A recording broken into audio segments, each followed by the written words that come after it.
come on. Get it. Get him. Hello, kitten. Ah, crap. How do you do that? I'll kick you when you're down. No. You hit the start button, you can kick them all the way across the screen. Oh, you suck. Hey. They're here.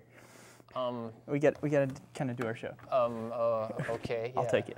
Yeah, sure. Hey, everybody. Welcome to See or Not to See. I am Jeff Wilson, and you know David Price. And, you know, I had to give him a win there because he hadn't won all day. But we want to welcome you to a special episode. Tonight is obviously dedicated to one of our favorite pastimes, video games. All the movies we're reviewing tonight have been adapted from video games in their conception. So we got some interesting ones up. But first, we'll let you know how we're going to rate these things. Here at To See or Not to See, we believe that every movie can be rated in the terms of a great playwright or an overrated sci-fi actor. So we have the positive 1 to 5 scale, which is Shakespeare's, or Williams as we call them, which means that this movie might be worth a shot. And then we have the negative 1 to 5 scale, William Shatner's, or Shats as we call them, which means sell it, get rid of it, never watch it again. In any case, let's see. The movies that we're going to be reviewing tonight are Silent Hill, Resident Evil, Super Mario Brothers, and Mortal Kombat, the original. That's right. And so with that, let's go ahead and start. What are we doing first? Silent Hill? Silent Hill. Okay, you got to help me out on this because I've never actually played the game.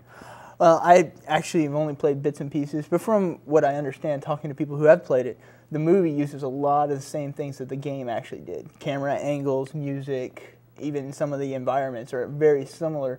And they stuck to the main storyline of the original game. Mm-hmm. So it's... But not the character, though, right? That's what I've heard is... In the, I heard in the movie, it's a girl, whereas... It's the dad in the actual game. Okay. So, you know, but the storyline is similar. The girl's getting these dreams. Mother takes her to this town, Silent Hill, mm-hmm. to try and figure out what these dreams mean. They end up going into a separate dimension, and where all kinds of evil has broken loose. And it does sound like a Japanese horror game. Oh, you know. It really does. Got to give it to the Japanese. Too true. But one of the things I did, I looked up some of the endings for the game. Mm-hmm. And even though the one in the movie looked similar, I don't know if we should spoil it, but no. That's the thing, it wasn't really good or bad. The game itself actually had a huge selection of endings ranging from awful to kind of makes you happy, mm-hmm. more relieved than anything. And the one that they presented in the movie was just neutral. You really couldn't feel anything about it. Well, you kind of got the positive feel, mm-hmm. or they helped, but you never got a true ending to it, which is classic in horror films traditionally anyway. You never get a good ending because they always try to leave room for a sequel to come out later on. But visually, mm-hmm. I want to talk about this movie visually because it was actually gorgeous. Special effects were amazing. I think whoever the visual artists were did a really good job bringing these characters to life and making you feel like you entered this other realm. The one I remember is Pyramid Head. Yes. Yes. I mean, it was the executioner. He was kind of creepy. I mean, and it scared me. You know, this was the first horror movie in about 5 or 6 years that's actually gotten to me when I saw it in theaters. See, that's one thing I've always noticed with CGI is it seems like it was made for the horror movies mm-hmm. because they utilize so much darkness. Whereas we can look at the first Spider-Man movie and stuff like that, which, you know, where they were using earlier types of CGI, and mm-hmm. we can look at it and be like, that's fake. How do we believe that? But with that much darkness, like the burning babies or whatever those were crawling through there, you can't make it out. Even with the brightness all the way up like we had it, we could just barely make out any sort of form whatsoever. But it was designed that way to really immerse you in this darkness. Exactly. And all you saw were these flashes. You didn't know what exactly she was running from. And that brought us in there. And the first time I watched this in a dark theater, it was really affecting me. And I was 17, 18 at the time. Seeing it at the theater would be awesome. It was definitely worth it. And so what about the fear factor? That's the main selling point for this movie. What did you think? Well, because I had seen it twice, the second time around, it wasn't near as scary. But okay, well, first time then. First time, it'll mess you up. I mean, it can definitely mess you up if you're not prepared for it. And the gruesome violence alone is just enough. And that the climax scene, the big barbed wire going everywhere, that was quite an interesting scene. That's a good point. My first time watching it, yeah, well, as I was kind of giving away there, it caused me to read, like really, it's just, it freaks you out. It's a tough movie to watch if you're not prepared for it.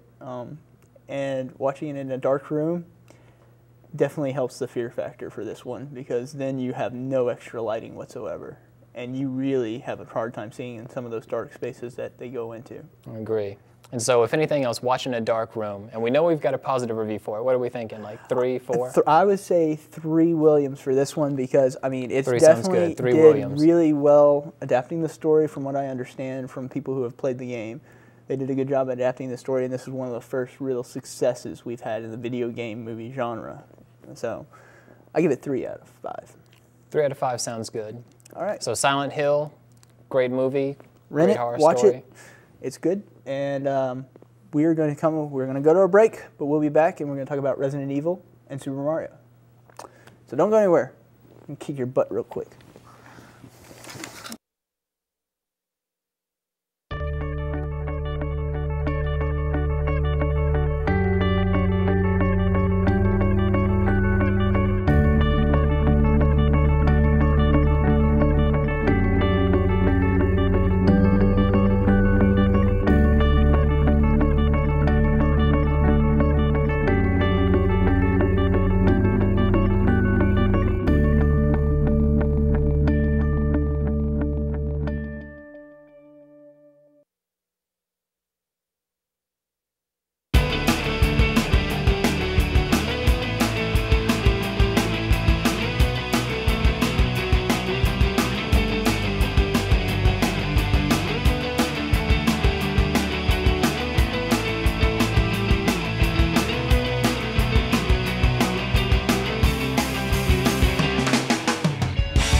The crap, how do you make an air block? It doesn't matter.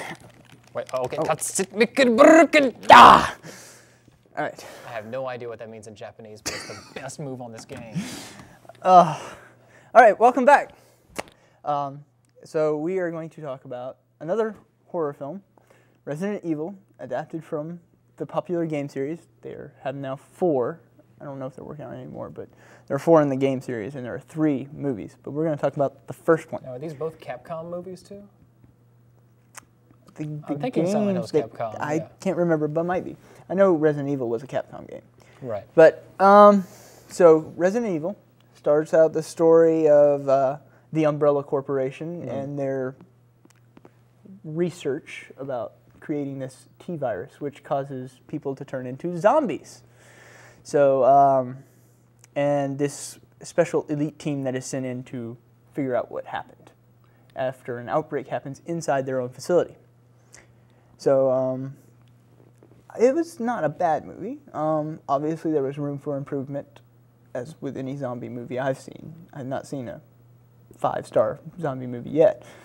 Good point.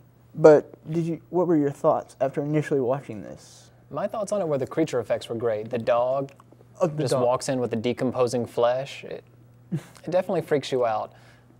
And then he's charging at the, heroin, and you're really just freaking out and you're scared, right up until the point where she jumps off the wall and does this Matrix-style kung fu kick into the dog's face and breaks its neck. At that point, it just kind of seems a little bit unbelievable. But yeah, I mean, once again, we have phenomenal use of darkness and CGI. The zombies were great. Right.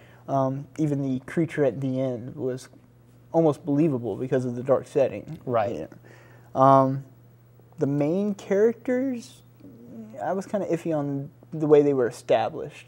They just wake up and they have no idea who they are. And see, once again, I think like with Silent Hill, this is a movie that was really just meant to make you afraid. It's there to freak you out, not really present a decent storyline. And, I mean, let's face it, the last monster that they fight, he claws his way through the train, that kind of stuff. But what does he really do to them? He licks them with a really long, slimy tongue.